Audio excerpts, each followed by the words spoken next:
జగిత్యాల జిల్లాలో యాసంగి సీజన్లో కొనుగోలు చేసిన ధాన్యంలో ఎలాంటి అక్రమాలు లేవన్నారు మంత్రి అడ్లూరి లక్ష్మణ్. ధాన్యం కొనుగోలులో అక్రమాలు జరిగినట్లు నిరూపిస్తే తాను మంత్రి పదవికి రాజీనామా చేస్తానన్నారు. జగిత్యాల జిల్లా కేంద్రంలోని కలెక్టరేట్ కార్యాలయంలో ఏర్పాటు చేసిన మీడియా సమావేశంలో జగిత్యాల ఎమ్మెల్యే సంజయ్ కుమార్, జిల్లా కలెక్టర్ సత్యప్రసాద్తో కలిసి మంత్రి పాల్గొన్నారు. క్వింటాల వరిధాన్యాన్ని కొనుగోలు చేయడం జరిగింది. ఆ 190 క్వింటాల వరిధాన్యానికి నేరుగా వాళ్ళ అకౌంట్లో డబ్బులు కూడా జమ చేయడం జరిగింది.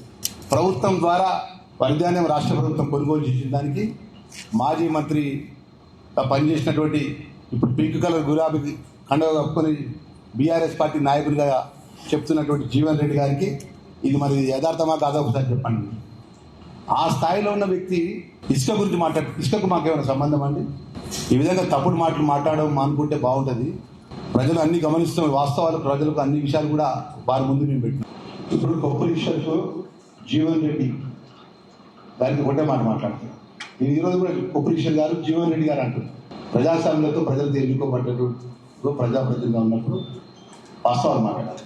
ఇందుకు రాజీనామా పత్రం నిలిచిపోతాం, రిజిగ్నేషన్ పత్రం ఇస్తాం. వాళ్ళు ఏ ఫార్మేట్ ఇవ్వమంటే ఆ ఫార్మేట్ ఇస్తాం. దమ్ముంటే రివ్యూ చేయమని ఇద్దరు, జీవన్ రెడ్డి రివ్యూ చేయమనండి, కొప్పలి విషయం రివ్యూ చేయమని. వాళ్ళు రాజకీయంగా శాస్త్రంగా ఏ పోటీ చేయమని చెప్పి వాళ్ళు దానికి కట్టుబడి ఉంటారు చెప్పవాలి. జీవన్ రెడ్డి గారి యొక్క